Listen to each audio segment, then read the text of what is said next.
Welcome, everybody, to the Sports Experience Podcast. I'm your co-host, Dom DiTolla, sitting alongside my co-host, Chris Quinn. And today we have a very special episode. I'm really excited. This is the first time we've done it in the history of the Sports Experience Podcast. Yeah, our first guest ever. Seriously, our first guest. I'm historic. Yeah, I'm let in me the books. introduce him. Dave Margolis. Thank you, guys. Thanks. It's great to be here. Very excited to be here today. Well, you're privileged and unfortunate to be a New York Mets fan, so that's why we brought you in. You're starting already, man. Yeah, I got to. I got some ground to cover. And Dave is the co-host. I know we've brought him up before on our Drugs and Baseball podcast of the Is This On podcast with Phil Gordon here in Tucson. Which platform are you guys on? I mean, obviously, the internet, but radio station. I don't handle the technical end, Dom. Okay, fair enough. But Phil says we're on all of them. We're on all of them. Yeah. All right, they're on all of them. Is This On with Phil Gordon? You can find Dave it Margolis. for sure. Excellent. Yeah, great. Let's get started, Dave. You're a comedian like us. That's why we immediately thought to bring you on. You actually gave me my first non-open mic spot, which I feel like you give a lot of people, but this was back pre-COVID days. Was this at the Casa? Yes. Casa Marana? Casa de la Comedy. Casa de Comedy. And I remember, and Dom, you did it a number of times, the show out there in Marana, and at some point, Chris came up to me and he goes, Dave, I love that you have me back. He says, I've done the last 5 shows. Yeah. I know you like to mix things up, but I've done the last 5 shows. And I go, I don't know how that happened. Yeah, no, it was a great little stretch I did. And people would ask, they were like, how is that show? And I would say, it is the biggest mixed bag I've had. Full, like the room was full and everybody was laughing. Yeah. And then I had everybody has their comedy experience where I did a set in the middle of the college NCAA basketball championship game where literally nobody was paying attention. I myself was waiting to get off stage to go and watch the game. So I had this mixed bag where I was like, it's a great show as long as it's not during that NCAA championship game, because then you're just going to be screwed. Even without the championship game, there were a few nights we were performing to a table. Yeah, but, there were a couple. But usually it's a great show. And I was going to say, but a great crowd almost every single time. Yeah. That was the only time in which literally nobody was paying attention to me because, obviously. Well, I was thinking and I thought, how come I kept bringing Chris, just aside from your talent, why did I keep bringing Chris back? Why didn't I remember? I just had him on, And then I thought, well, I would book the show and I would book, like, if I want to get Monty or somebody that I knew was going to headline, and then I'd fill in like people I'd promised they could be on the show or wanted them on the show. Yeah. And then I go, now I got to fill out the rest of the lineup. Well, Chris Quinn's always good. Yep. Yeah. He was my solid. He was my Kevin McReynolds. That's perfect. I love that. Kevin McReynolds. He was that solid guy you could always count on in the middle of the lineup. So. And then, because I remember you would schedule me, and then the next month you'd be like, "Hey, somebody just dropped out. Any chance you could come?" So I I literally kept hitting it with somebody dropping out, and then you scheduling me, somebody dropping out, and yeah, it was a great every week, a comedian got a strange, mysterious phone call that ended up in them disappearing, and exactly. Then I'm available, Dave. Yeah. Great, yeah. This makes me reminisce back in the comedy days. It's in the long ago. Back when you could, see people and hear them breathe. Yeah, right. It used to be. But anyway, we got a very special episode right now, and one of the biggest reasons, beside him being a great comic, we have Dave on today is because it's about one of the most exciting teams in baseball history, the 1986 New York Mets. And as a Mets fan, Dave, you want to take us through your fandom history? I would be happy to. First of all, I see you've got a copy of The Bad Guys 1, which both of you have read. I've never read it. Oh, do you want to borrow it after the show? I'll tell you why I don't. Oh, okay. Fair enough. Because, guys, I have very few things in my life that I'm just devoted to. I'm an easygoing guy. But having been a Mets fan basically since the beginning of the Mets, it's like I will go after anybody that takes issue with the Mets. I am blocked from so many New York Post writers' Twitter. and sometimes I know I'm irrational, but it's just like I have to stand up for them. I have to fight. I have to do this. So I know you have criticisms and perhaps a few wisecracks regarding the Mets, but and I won't make a scene, but I'll definitely shoot some wisecracks out, and they definitely were a group of guys that were the wild bunch. Yeah. When you think about, like, when I watched this little documentary they had, nobody talked about their drinking or their partying, and you read this book and it is ridiculous how much they were drinking and partying and still just crushing teams. Right. Like that 86 team was so much better than.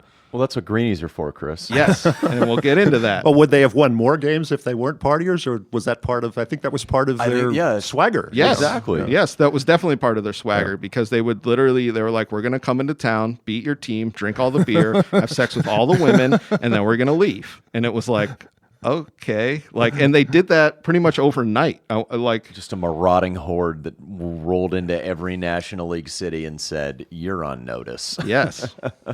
Well, I'll say, during that time in the late '80s when they won the World Series, and they had very good teams, and people would say to me, "We were a Mets fan." They go, "Well, I don't like the Mets. They win." They go, "But they're too cocky. They're too arrogant." But yeah, that's just how they were, though. My reaction to that was like, "Hey, I have been." We can say anything, right? Yeah. I go, I have followed the Mets my whole life. They had some shitty years. Oh, yeah. I don't remember anybody saying they're a horrible team, but what a bunch of great guys. Yeah. I never got that. So I'll take the arrogance. That's fine with me. Yeah, Also, the 70s were a pretty dark time after that 73 World Series appearance. Yeah. Also, to touch on the greenies thing, like I got to give it up to those ball players who weren't being cocky and completely on amphetamines. Like, how do you go through that? Like, you're popping all these greenies, you're jacked to the nines. How are you not extremely cocky? And you know what I mean? Like, I got to give it up to those ball players, not the ones that are just like, I'm the shit. Because that's how I imagine I would be if I was jacked up on amphetamines. Well, in the 80s, there was the cocaine trials too. Yeah. In fact, I was at a game at Dodger Stadium that Keith Hernandez didn't start because he was in Pittsburgh, I guess, testifying. Yeah, but it went extra innings, and he actually went in the game late in the game. Did he really? Yeah, my gosh. Yeah, because we had talked about that on the cocaine podcast. Yeah. He was one of the first ones. He had gotten clean by the trial. I mean, he had already It was a quit big it. reason the Cardinals were ready to and willing to get rid of him. Oh, because- exactly. Well, that I feel like is the first piece into this puzzle was when the Cardinals were like, hey, you guys want this all-star?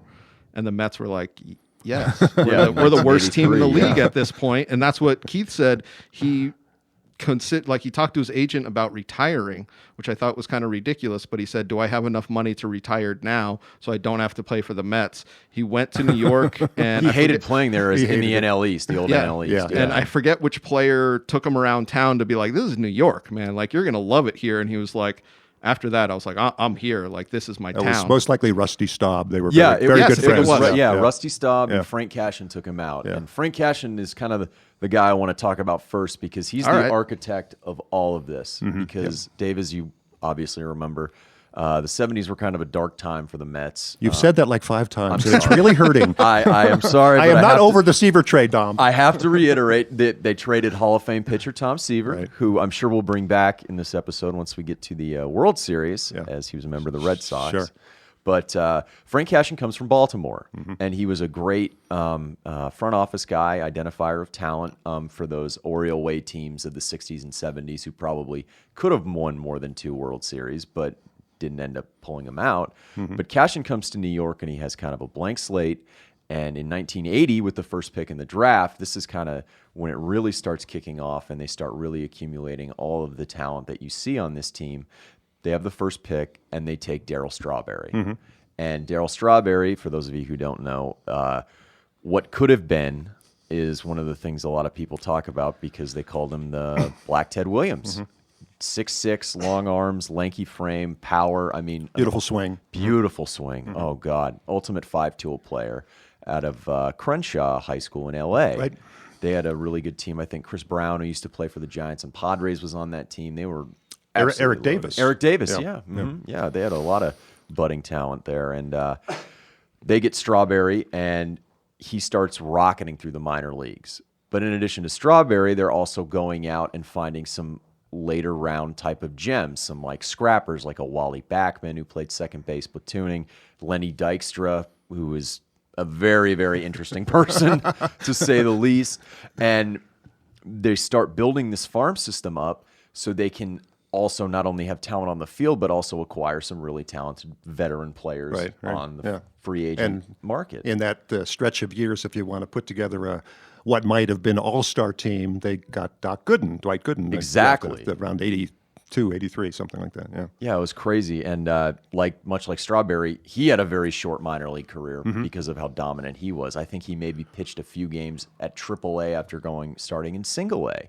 And one of the big reasons he was promoted so quickly was Davey Johnson was his minor league manager and wanted to take him with him to the big club. Yeah, I thought it was interesting in 86, Johnson said he was just like, people didn't know, or maybe it was 85, when Gooden came up, he was just like, people didn't know. I had Gooden just like waiting in the wings, and I was like, here's my guy. He's like my number one guy, and he's just like ready to come up. What I thought was interesting about the Strawberry draft was there were people in the Mets organization that wanted Billy Beane to go ahead of him. Yep. And that would they ended up drafting him later in the first round. Yeah, but it was one of those things where like if you had if Strawberry didn't go, he wouldn't have dropped to where Billy, you know what I mean? Like, oh, absolutely. If they picked Billy Beane, it would have been a Mets catastrophe, but they picked up Darryl Strawberry, who was one of the best hitters in that era. Are we going to relive the drafting of Steve Chilcott when they could have got Reggie Jackson? Oh, yeah. You're gonna torture me today, guys? The first one? No, we're not. No, we weren't going to bring that one up. That was you. And that's a true Mets fan right there. But Cashin just had a really great eye for talent and finding guys, either younger guys like a Ron Darling from Texas when he traded for him as a minor leaguer, or Sid Fernandez we were talking about earlier. They got him basically off the scrap heap in L.A., and really kind of congealing this roster that by 85, they're really cooking with gas. What they end up running into, though, are the St. Louis Cardinals in both 85 and then in 87, finishing second to them. Like, they won 98 games in 85 and didn't even make the playoffs. And in 84, they started to be good, and the Cubs, actually, it was a Cubs year, but they had good battles, and they went very down the wire on that one. Yeah, I have a little Frank Cashin story, if I can throw it in here. Seriously. When I was a kid, and the Mets made a trade, I would write a letter to the general manager. Nice. You know, what are you doing? Why are you trading Ron Hunt for Tommy Davis? Who's this Art Shamsky you picked up? And I would get letters back from Bing Devine was the GM at the time. No and way. the first letter I got back, it was postmarked Scottsdale, Arizona. I never heard of Scottsdale. And I thought, why isn't he in New York? That's where he's supposed to be. You know? So anyway, skipping around a little bit, the Mets lost.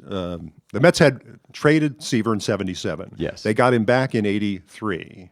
And then they left him vulnerable to a draft after the season. Rule 5 draft. Yeah, this was a different. They were trying to figure out free agency still, and you could freeze a certain amount of your players, and they did not freeze Seaver. And the White Sox picked him up. That's right. Yeah. Okay. So I dash off a letter to Frank Cashin. Keeping in mind I'm not a 10-year-old boy anymore, but still kind of was. Still had the baseball stickers. I go, what the hell are you doing? What's going on? And I went through this whole thing, and I got a letter back from him. I think I probably posted it or sent it to you. I got a very nice letter back from Frank Cashin, and he says, I'm sorry as you are. I didn't think anybody would draft a guy who's 39 years old near the end of his career. I'm very thankful that you said in your letter that you're a Mets fan, and you always will be. You'll always follow the team. And he says, I'm optimistic about a future. We got a good young pitcher coming up. Yep. That was Gooden, and Gooden essentially took Seaver's spot on the roster, kind of forced the hand to do that. So, and that's what I found so amazing about the pitching staff is you had a group like Dwight Gooden was 21. You had Ron Darling in his mid-20s. You had Bobby Ojeda, who they traded for from the Red Sox. He had fallen out of favor with the front office and his teammates. And Cashin, to his credit, went and picked him up. And we'll talk about it later, proved to be very important. And then Sid Fernandez. And then you even had Rick Aguilera as your swing guy. I mean, they were just loaded. Yeah, one of the best pitching staffs. I think that's what. And then you had a bullpen that featured basically two closers, McDowell and Orozco. They both won Save 20 that year. Yeah, they were kind of the lefty-righty. And a lefty. Yeah. And I think that you probably might have looked at this more recently. I think they had 7 pitchers who won in double figures. They did that year. Yeah, at least 6. But I think one of the bullpen guys did. And I think McDowell did. I think he won 14. Yeah. But the funny story about Jesse Orozco. I actually went to kindergarten and first grade with his son in San Diego. Wow. Yeah. But and he pitched till he was almost 50. Hey, everybody. Just want to take a quick break to let you know that our Sports Experience podcast is brought to you by Engle Studio here, and they're here in Tucson for all your recording needs. Yeah. But That's a crazy. little trivia there. Orozco, was on the mound when the Mets won the '86 World Series. He'd been acquired in a trade for Jerry Koosman, who was on the mound when they won the '69 World Series. So I did not know that. That's awesome. little Met oddity there. Oh, that's a I had to prove I'm wonderful a fact. fan, guys. Oh, Dave, we Bring those up every when single I brought time. this subject up and we were like, we need guests. I'm like, Dave, right? I mean, come on. So, nice to be here. Yeah, Nice to be thought of that way. For Met fandom. Come on now. But that 85 team was kind of where you knew, like, this is going to be a problem for the NL East moving forward. And as you head into the spring of '86, they're picking up pieces like Ojeda is one, and then they get Tuffle to platoon at second base with Wally Backman, who, along with Dykstra, was kind of one of their fire starters in that lineup at the very top. Yeah, when they were leading off in the beginning of that season, that's what Keith Hernandez was talking about. It was just like they were setting the tone for us, going out and pretty much playing as hard as they pretty much could. Something he said, he was just like, it was like having two Pete Roses start off for us. Yeah. It was like, hell yeah, man, that's what you need. Just absolute scrappers. And their post baseball careers have not been Not been good dissimilar to them. Pete Rose, Yeah, actually. exactly. They've been ups and downs. Let's just say that. Strikes and gutters. I mean, a lot of gutters, but that's all right. But one of the big reasons that Dykstra was able to play so often early in that season was the fact that Mookie Wilson, who, like I said, we'll talk about later, he got hurt in spring training in like a freak accident during practice. He got hit in the eye, and he was wearing these protective glasses, and the glass kind of shattered in his eye. Yeah, it was back before they had glasses that wouldn't shatter. Yeah. And they were saying it like the players were like crying out there because it was so horrific, because you can pretty much see little pieces of glass in his eye. And they're like, oh shit, is like he going to go blind? Like they had no idea what was going to happen. And yeah, it was. And he was a clubhouse favorite, too. Yes. Even though he wasn't like a party guy, everybody loved him. Everybody loved him. And he was yeah. a guy that was one of, after the horrible 70s, was really one of the first, he and Hubie Brooks. Hubie Brooks, yeah. were guys that were like, oh, there's some good players there. And Mookie became huge Met fan favorite. And Hubie Brooks is very important because they were able to send him before 1985 to Montreal for Gary Carter, Hall of Fame catcher, who kind of really was that last veteran piece along with Keith Hernandez and also getting George Foster, who, and Ray Knight in 1984. Ray Knight. And Ray Knight, yeah. And of course, the Houston. great, completely forgotten member of that team was their shortstop, Rafael Santana. who was Slick. just your average, made all the routine plays. They called him old get him by a step, because he always threw to first casually, but just enough to get the guy by a step. 260 hitter, nothing flashy, but Not much power, Part but of that he got team. the He job was a big done. part of that yeah. team. Oh, absolutely. He was their starting shortstop. and then, of course, they would drop Kevin Mitchell in it short now and then. Oh, World Be Free. I want to talk about World Be Free right now. I was going to say, I love the amount of positions he played throughout that year. This is why I love this team, because of the insane amount of depth that they had. And Kevin Mitchell was definitely a big part of that. Eventual NL MVP winner in San Francisco in '89. Yep. And if we talk about a postscript to this, his exit from New York was very unfortunate and for the wrong reasons, none of which were his fault. Yeah. But Kevin Mitchell, they called him World Be Free because you could put him anywhere on the diamond and he'd play. He could play third base. He could play corner outfield. He even played some center, I think. You could put him at second base. And he was a nice, valuable kind of platoon guy. and for not the a guy outfield. with a body you would think would be a versatile player. He's usually kind of a slender, quick guy. He was a bulky guy. But he had Athletic, quick though. feet. I mean, God. And then that one catch with the Giants. Quick hands. Yeah, quick hands, exactly. He caught a ball barehanded. And it wasn't like it was just a lazy can of corn fly ball. This is a slice down the left field line. Mitchell doesn't position himself properly, and he catches it with his bare-handed Old Busch Stadium. It was crazy. Now, he was a Padre as well. You're a Padre fan. What's your memories of him there? He was traded, obviously, after the season, and I'll talk about why he was later. But he only lasted half a season with San Diego, not because they didn't like him, but they traded him to the Giants in the Dave Dravecki deal, which sent actually Mark Davis. And that was one of my first baseball memories, was Mark Davis winning the Cy Young that year. My dad and I used to go to Jack Murphy, and it was very rare at that time for a closer to win the Cy Young. And he was lights out. That was actually a good team. They finished, I think, second that year. But Kevin Mitchell and Davey Johnson was really a smart type of manager. He had a master's degree in math, and because he has this loaded roster, he could really do a lot of different things and move a lot of parts around to make a really competitive team. And when they went into spring training that year, he obviously knew. And Darryl Strawberry talks about how he said, guys, we're going to win it all this year.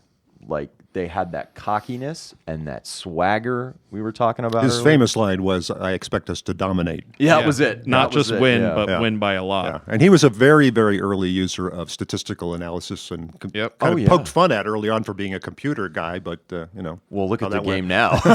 That's all it is. Yep. And Cashin, I'm pretty obviously Cashin probably knew him from when he played for the Orioles. Sure, yeah. And he was actually the last out in the '69 World Series. Yeah, that's right. Yep. Yeah.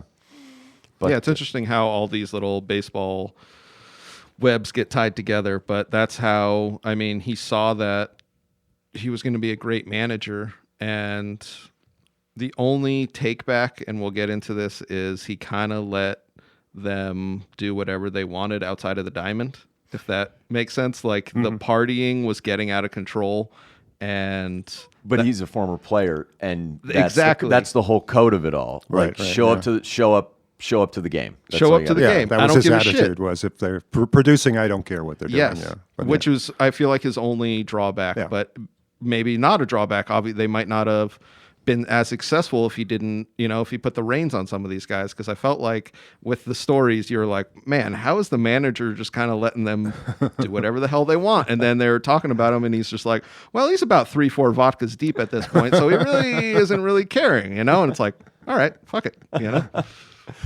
But 86 starts out well. I mean, they come out of the gates firing. I mean, they have a big series against St. Louis that month. Well, hold on. I want to talk about their 1-0.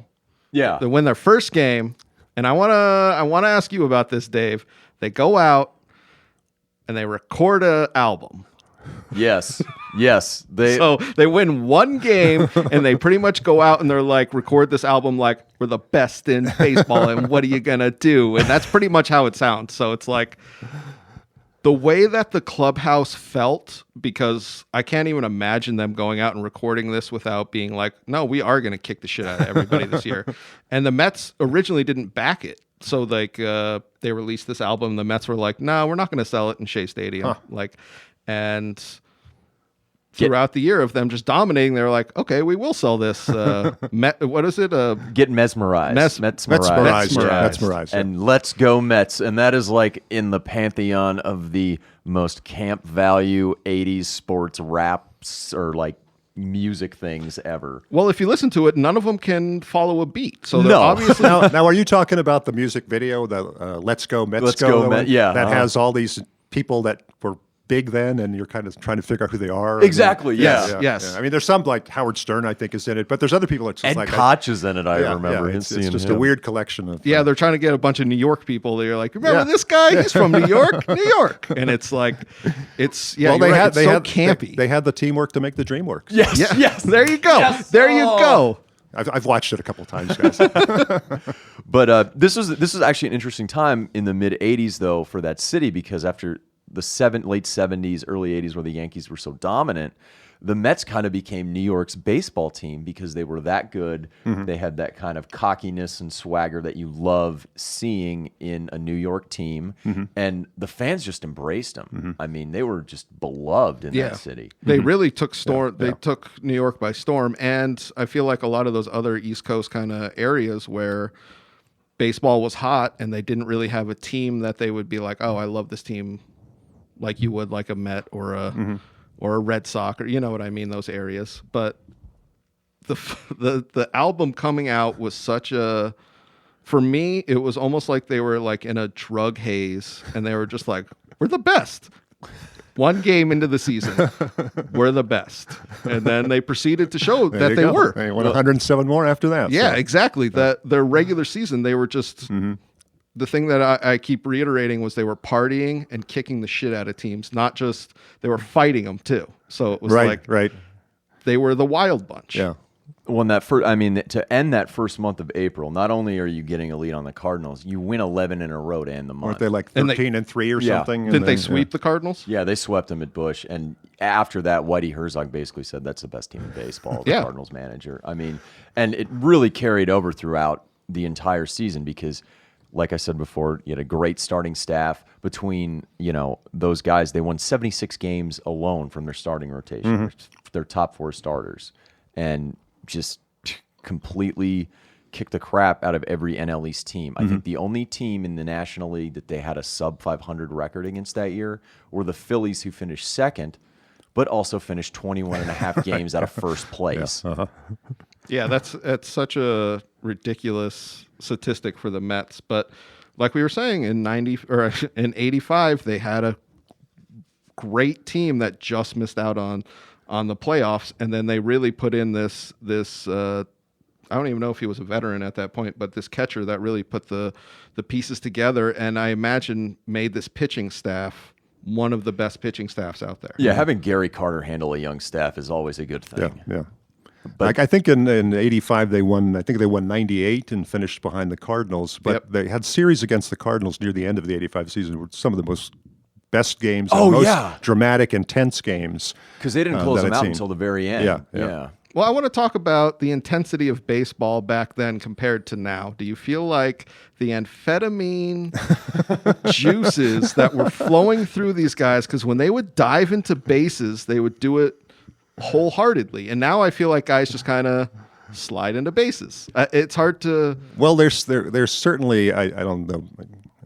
I don't know about your focus on drugs, Chris. I mean, fine, but I think that it's really money that you have, because you used to say like about an outfielder, you go, oh man, he'll run through a wall for you. Yeah. You don't want that now. No, you don't. You don't want a $25 million guy losing a season, like that, and things like that. There were guys used to take risks. They're not going to do so much anymore. Much tighter on brushback pitches now, and you can't pitch inside. Collision anymore, rules, sliding rules, and things like that. And it's just taken a lot of intensity out of the game, and I think it's being replaced by a kind of more showmanship.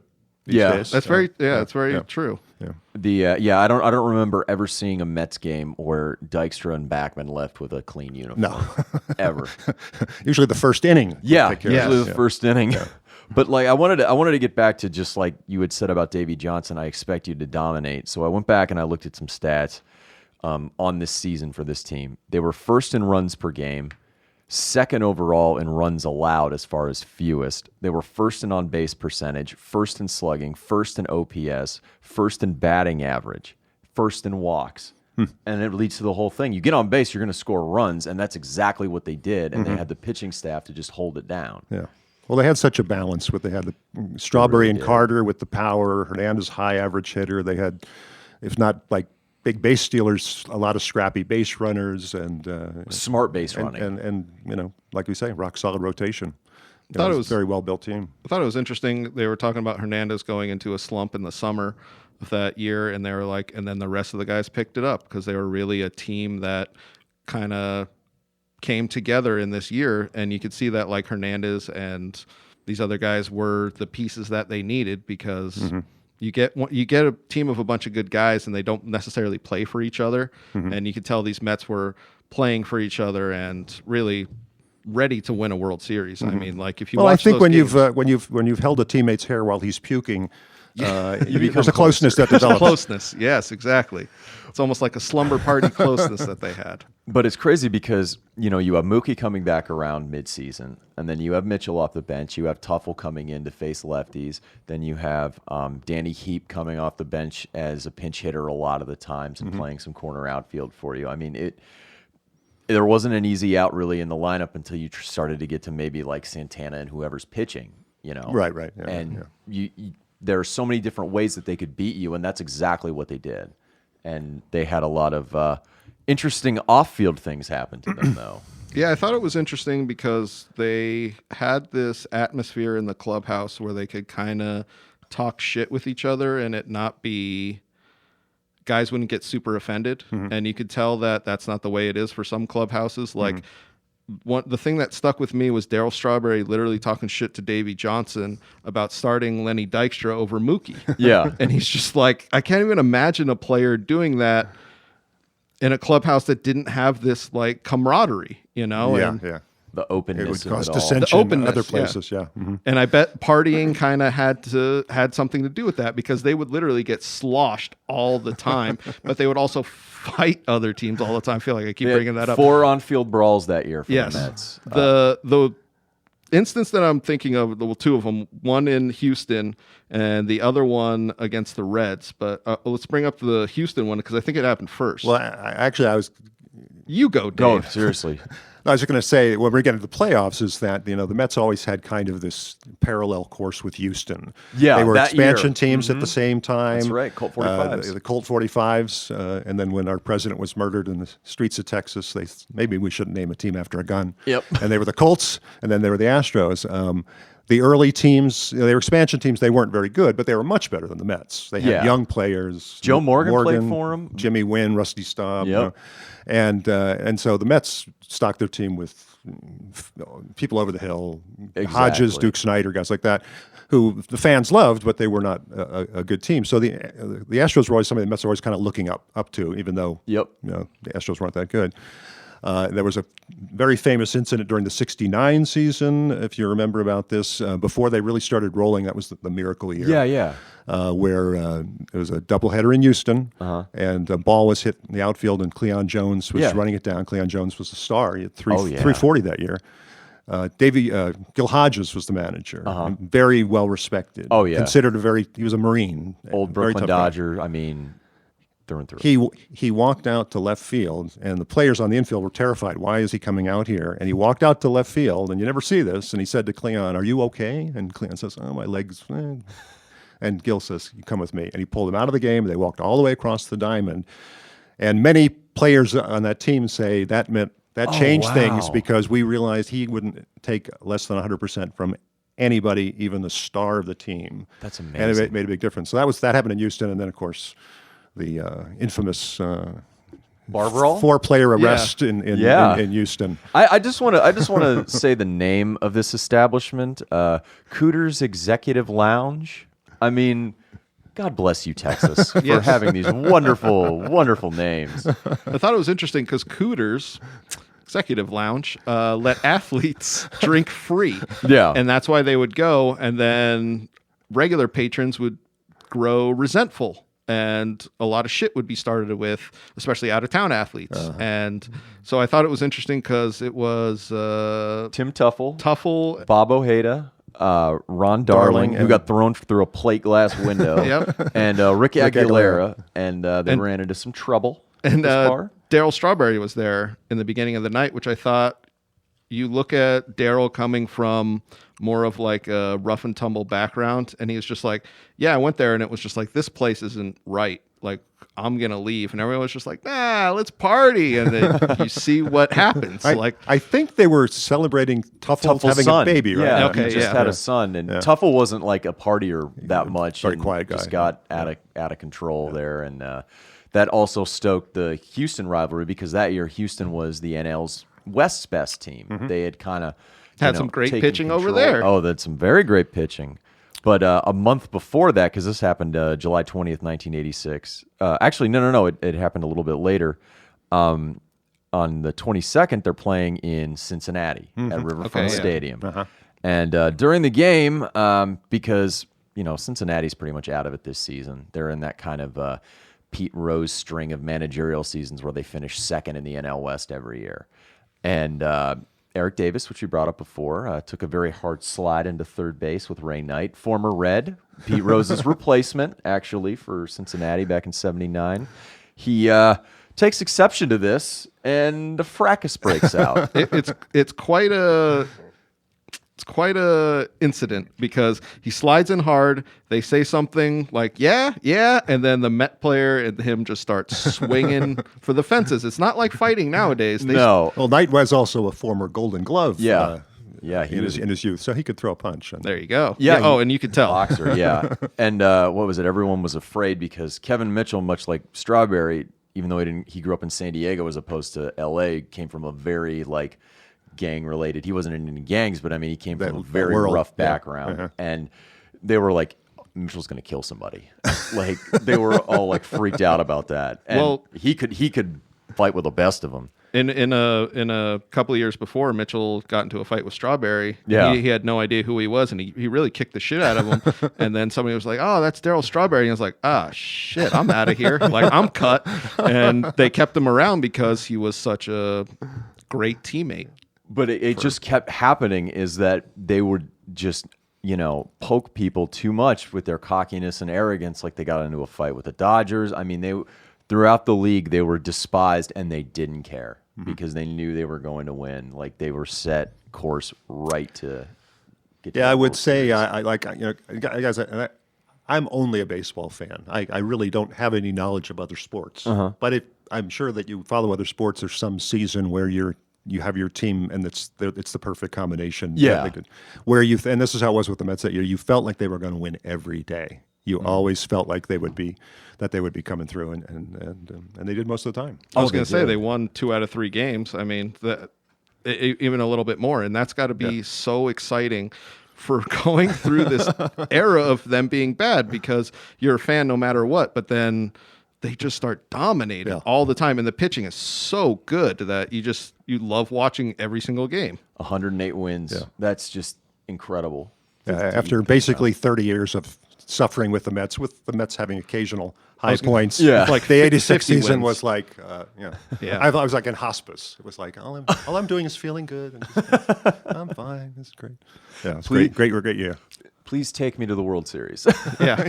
Hey, everybody. This is just a stock message at the end of every episode. We hope you enjoyed whatever athlete and or team that episode was about.